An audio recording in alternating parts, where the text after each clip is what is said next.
Bonjour à tous, j'espère que vous avez passé une excellente semaine et que si jamais vous avez un coup de fatigue ou autre, passez un bon moment avec nous, ça va vous détendre. Aujourd'hui, on va aborder le sujet de la sagesse avec le pasteur Philippe Leduc. Bonjour Philippe. Bonjour Nafi. Ça va? Très bien et toi? Ça va, t'as passé une bonne semaine? Oui. Et avec le pasteur Pascal Rodet. Comment vas-tu Pascal? Bien, merci. Bien, pas trop fatigué? Un petit peu, mais hein. La sagesse voudrait que justement on aille un peu se reposer, mais c'est pas encore. Je suis complètement d'accord avec toi. Alors, manquer de sagesse, c'est compliqué quand même, la sagesse. Et ça incombe quoi? Je sais que quand j'ai commencé à entrer dans la foi, je manquais de sagesse, mais de beaucoup. Je vais vous donner un exemple et je sais que c'est pas bien, mais c'est quelque chose que j'ai fait dans le passé et que je n'ai pas refait. J'étais à l'église, tout simplement, mais je venais d'arriver et j'étais assise à côté d'une amie qui a un petit peu la langue un petit peu pendue et du coup, elle m'a tendu une perche et elle m'a dit « Ouh là là, tu as vu la jupe de la jeune fille, comment c'est court ?» Et j'ai manqué de sagesse. J'ai pas cherché à comprendre et j'ai alimenté ses dires. Et j'ai dit oh, venir à l'église habillée comme ça, mais ça se fait pas du tout en fait. Et comment j'ai su que j'ai manqué de sagesse? Parce que j'ai revu cette jeune fille dans l'église dans laquelle je suis aujourd'hui et j'ai parlé avec elle et elle m'a dit qu'il y avait quelques années, elle n'avait pas beaucoup d'argent et qu'elle récupérait les vêtements qu'on lui donnait. Et que si elle avait pu, elle n'aurait jamais porté de jupe courte. Le jugement. J'ai été dans le jugement et j'ai bien regretté. Un jugement hâtif. Et du coup, aujourd'hui, déjà, j'ai appris que dire du mal de quelqu'un assis sur les bancs de l'église, c'était pas bien, qu'on venait pas là à l'église pour ça, mais que il faut savoir avoir un peu de sagesse. Je vais te demander, si ça ne te dérange pas, Philippe, de me lire Éphésiens 5, versets 1 à 6. Vous êtes les enfants que Dieu aime, eh bien, imitez-le. Vivez dans l'amour comme le Christ. Il nous a aimés et il a donné sa vie pour nous, comme une offrande et un sacrifice agréable à Dieu. Vous appartenez à Dieu. Donc, chez vous, on ne doit même pas entendre parler de certaines choses. Par exemple, faites toutes sortes d'actions immorales et mauvaises. Cherchez à avoir tout pour soi. Pas de paroles grossières, ni stupides, ni sales, cela ne se fait pas. Mais quand vous parlez, faites-le plutôt pour remercier Dieu.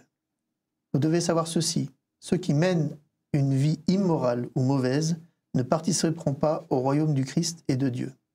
Les gens qui veulent tout pour eux n'y participeront pas non plus. En effet, tout vouloir pour soi, c'est une façon d'adorer les faux dieux. Personne ne doit vous tromper avec des paroles creuses. À cause de tout cela, la colère de Dieu vient sur les gens qui refusent de lui obéir. Alors déjà, je ne savais pas que Dieu pouvait se mettre en colère contre nous. Mais il se met en colère uniquement si on n'obéit pas à ses commandements? Alors quand on pense colère, on pense tout de suite à quelqu'un qui ne nous aime pas et qui se met en colère. Mais il y a des colères qui viennent comme un parent se met en colère contre son enfant parce que il sait que c'est important. Ça fait partie de l'éducation. Alors je ne dis pas qu'il faut taper, mais une colère, c'est quelque chose de fort, d'intense, en effet, et qui fait réagir la personne.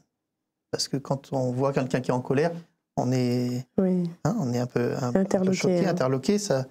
Notre attention est tout de suite mise en avant. Donc ça fait partie de l'éducation. Si les parents ne disaient rien à leurs enfants, les laissaient tout le temps faire des choses, l'enfant ne saurait pas dans quel monde il vit et qu'est-ce qu'il est bon de faire et pas bon de faire. Donc il y a ce qu'on appelle des saines colères, celles qui sont là pour éduquer et pas pour amoindrir la personne. Merci. Pascal, au-delà de la colère, désobéir, on sait que ça c'est pas faire preuve de sagesse. Il n'y a pas besoin de sortir de Saint-Cyr pour ça. Mais est-ce qu'on peut le faire sciemment ou inconsciemment? Je pense qu'il y a les deux, quelque part. On peut le faire inconsciemment parce que voilà, ça nous a échappé et il y a quelque chose que j'ai fait qui ne se fait pas. Alors, le basique, je passe devant ma grand-mère et j'oublie de lui dire bonjour ou de lui faire un bisou, là, je sais que ça ne va pas le faire. Mais c'est inconsciemment dans le sens où j'étais dans d'autres pensées. Après, il y a ceux qui le font délibérément. Et là, c'est plus délicat. Hein. C'est à un moment donné se dire « Ah ouais, mais je suis en retard, il faut que je fonce avec ma voiture. Même si je vais dépasser la limitation de vitesse, allez, j'y vais. » Oui, mais là, c'est délibéré, raisonné. Mais s'il arrive un problème, un accident, j'ai quand même causé, suite à un manque de sagesse de ma part et de réflexion, un accident. Donc ça, il y a les deux, forcément. Philippe, est-ce que la colère peut être un frein avec Dieu? Si moi, je me mets en colère? Oui. Dieu m'encourage à être vrai avec lui. D'accord. C'est-à-dire qu'il accepte qu'on puisse l'interpeller. Dieu va nous dire, tu peux crier à moi. Je préfère quelqu'un qui a du caractère, qui dit les choses, plutôt que quelqu'un qui n'ose pas. Hein. C'est quand on a une relation franche avec quelqu'un, qu'on ose lui dire des choses, que ça avance. Hein. Donc Dieu n'est pas contre le débat, de pouvoir parler, échanger, on peut pleurer, on peut l'interpeller, voilà. Ça veut dire qu'il y a de la vie. Hein. Donc Dieu n'est pas contre cela. Après, il ne faut pas juste s'arrêter à cela. Une fois qu'on a exprimé ce qu'on a sur le cœur, il faut passer au temps d'écoute. Donc un temps de silence. Qu'est-ce que Dieu me dit ensuite? Comment Dieu va répondre à ma colère?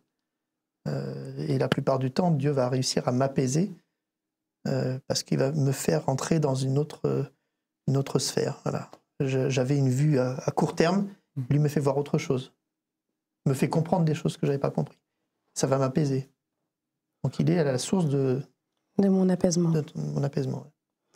Pascal, j'ai lu quelque part, je ne me souviens plus où, c'était dans un livre, je crois que c'était dans le Signe des Temps, c'était dans un article que j'ai lu, il disait que Dieu, la seule prière à laquelle il était obligé, pas obligé, mais de dire oui, c'est si on lui demandait de la sagesse. Si on prie et qu'on demande à Dieu de la sagesse, est-ce qu'il va nous la donner obligatoirement? Je crois que oui. En tous les cas, c'est arrivé à une personne dans la Bible à qui il a été accordé beaucoup de sagesse, c'est Salomon. Et c'est lui qui l'a demandé en prière. Moi, je crois que c'est la base d'une bonne relation avec Dieu et avec les autres, la sagesse. Donc forcément, Dieu va être toujours à l'écoute de cette demande. C'est important. Alors, pour en revenir un peu à l'histoire de la colère, c'est normal qu'on soit en colère. Devant une injustice, on ne peut être que en colère. Oui. Devant quelqu'un qui est mort par accident ou même quelqu'un que l'on a tué, c'est normal qu'on soit en colère. Donc la colère est normale. La façon qu'on l'exprime peut être différente. Si elle est démesurée par rapport à ce qu'a été la raison de la colère, ben là, c'est la sagesse qui a manqué en disant « Attention, là, où est-ce que tu t'en vas, Pascal? Calme-toi. » Ça rejoint ce que disait Philippe. Faut demander à Dieu cette nécessité de se dire « Attends, Seigneur, là, ça va pas, là. Tu vois dans quel état je suis là. Hein, il faut... » Et ça arrive à tout le monde. Je suis un très mauvais malade. Hein, ma femme et mes enfants savent quelque chose. Immobilisé pendant 2 mois, c'est à ce moment-là que je suis relativement en manque de sagesse. Donc dans mes paroles avec ma femme, avec mes enfants, c'est terrible. Mais c'est ni plus ni moins qu'un manque de réflexion en disant « mais calme-toi, c'est pas parce que tu peux pas bouger pendant 2 mois que les autres doivent s'en prendre plein la figure. » Et ça demande en effet une bonne relation avec Dieu pour garder ce côté sagesse. Pour approfondir les dires, est-ce que tu peux me lire Éphésiens 5, versets 8 à 14, s'il te plaît?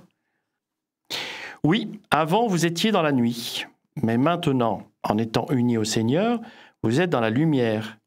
Vivez comme des gens qui appartiennent à la lumière. Ce que la lumière produit, c'est toute action bonne, juste et vraie. Cherchez ce qu'il plaît au Seigneur. Les actions qui appartiennent à la nuit ne produisent rien de bon. N'y participez pas, au contraire, dénoncez-les. Oui, ce que ces gens-là font en cachette, on a honte d'en parler. Pourtant, quand on dénonce ce qu'ils font, leurs actions apparaissent en pleine lumière. En effet, tout ce qui apparaît clairement devient lumière. C'est pourquoi on dit « Réveille-toi, toi qui dors, lève-toi au milieu des morts, et le Christ t'éclairera de sa lumière. » Alors, dans le verset 14, qu'est-ce que ça veut dire « éclairé par la lumière de Christ » ? C'est ce qu'on disait à la fois tout à l'heure dans cette relation avec lui et dans l'émission précédente quand on parlait de jour et de nuit et de lumière. Dieu nous permet d'avoir assez de sagesse et donc de lumière pour voir les tenants et les aboutissants de nos actions. Parce qu'on ne peut pas dire le contraire. À chaque fois qu'on a une action, il y a une conséquence de nos actions. Qu'elle soit bonne ou mauvaise, il y a une conséquence. Et c'est toute cette question-là que Dieu est en train de me dire, reste bien éclairé dans ta vie avec moi, je te donne ce qu'il faut pour, mais surtout, reste éclairé pour savoir ce qui est juste, bon, agréable dans chacune de tes actions. Et c'est un peu ça ce que Dieu nous propose. Mais Philippe, si tout d'un coup, j'ai une faiblesse et que je ne suis pas éclairé, est-ce que ça veut dire que c'est perdu ? Non, Dieu nous encourage, avant de faire toute action, à s'arrêter et il dit « faites un plan d'abord ». Donc, commencez avant de vous lancer. C'est comme quelqu'un qui veut bâtir une maison. Il ne va pas se lancer tout de suite dans la construction, il va d'abord faire les plans et de longs mois d'études avant de commencer à poser le premier parpaing. De la même manière, Dieu nous dit, la sagesse, c'est aussi de prendre le temps de ne pas réagir, mais d'agir. Quand on est dans la réaction, c'est quand on se précipite. On ne prend pas le temps de réflexion. Et c'est souvent là qu'on fait des erreurs. Est-ce que la sagesse est accompagnée, du coup, obligatoirement de la patience ? Ça fait partie, oui. Ça en fait partie. Ouais. Et quels sont les autres critères qu'on pourrait rajouter ? Patience ? Mesure, je dirais. Ça, c'est le père qui parle. Quand il y a une bêtise de faite par un de mes gamins, qui sont plus gamins maintenant, mais qu'il faisait, ok, on va parler de ce qu'il y a, mais surtout bien mesurer la réaction que je dois avoir. Donc la mesure, la patience, et en aurait-il un dernier, un troisième ? Après, il faut se laisser inspirer ce que Dieu va me dire, hein, parce que comment je vais répondre à ce que je vois là. J'ai différentes manières de répondre. Oui. Certaines vont être constructives, d'autres vont casser l'autre. Alors je suis là pour l'aider. Et puis il y a aussi un élément, ça dépend beaucoup des tempéraments des uns et des autres. Je vois qu'il y a un élément auquel je verrai dans la sagesse, c'est l'attention que je peux porter aux autres. Une parole de bienveillance, etc. Mais ça implique que mon caractère soit plutôt extraverti, ou en tous les cas que je suis sensible aux personnes de l'extérieur. Mais oui, moi je trouve que ça fait partie aussi de la nécessité dans une sagesse. Du coup, vous êtes pasteurs tous les deux. Au cours de votre ministère, est-ce que vous avez vu des transformations réelles, que ce soit dans les personnes qui vous entourent, avec les personnes que vous avez suivies un exemple, moi je me suis mariée, je pense ne pas être la même femme il y a 25 ans qu'aujourd'hui. Il y a forcément eu des transformations qui se sont faites. Vous avez eu des bonnes ou des mauvaises transformations ? Il n'y a que des bonnes. Il n'y a que des bonnes. Du coup, non, j'ai le souvenir de quelqu'un, une jeune, qui est venue me voir une fois, qui m'a expliqué son parcours. Une jeune qui avait grandi dans l'église et puis qui s'en était détournée pendant plusieurs années, qui avait voulu faire sa vie, faire ses expériences, etc. Un petit peu, voilà. Et le jour où elle est venue me voir, elle m'a dit, voilà, j'ai fait ces expériences, maintenant j'en suis revenu et je me rends compte que voilà, ma vraie place, elle est ici avec Dieu et pas ailleurs. Et ça m'a touché parce que voilà, oui, c'était un parcours assez intéressant. Comme tu parlais du jugement tout à l'heure, on peut facilement juger les gens, on ne se rend pas compte. Peut-être ils sont en train de vivre, pendant qu'on est en train de juger, ils sont en train de vivre une expérience formidable qui va les ramener vers Dieu après. Mais elles ont parfois besoin de vivre ce temps-là, de se faire leur propre expérience. En tout cas, pour cette personne, c'était cela. Et quand elle est venue vers moi, elle voulait se faire baptiser et puis démarrer une nouvelle vie avec une nouvelle perspective. C'est une belle histoire. Et toi, Pascal? Alors, il y a plusieurs expériences dans ce domaine, oui, en effet. J'en ai en tête une personne qui a pas mal souffert suite à des difficultés de famille, et en particulier la perte d'un mari. Et ça a toujours été très, très compliqué. Très tôt, se retrouver veuve avec 2 enfants, c'est pas simple. Une certaine colère, quand même, et qui est légitime. Et ça lui a permis, parce qu'elle connaissait un peu la Bible et Dieu, mais ça lui a permis de reprendre, j'ai envie de dire du début, sa relation avec Dieu, après avoir passé des moments très compliqués de colère, de rancœur, etc. Et une transformation qui est assez impressionnante en disant maintenant, oui, ça fait partie du péché, des difficultés, la mort, elle vient, mais voilà, il propose de continuer à vivre, à apporter aussi du bien autour. Et c'est un cadeau que je veux continuer à offrir à ceux qui sont autour de moi. Et j'ai trouvé ça très, très fort, très sympathique. Merci d'avoir partagé ces expériences avec nous. Merci d'avoir regardé ou écouté. On vous souhaite de passer une excellente semaine et avec sagesse de préférence. Bonne semaine à tous.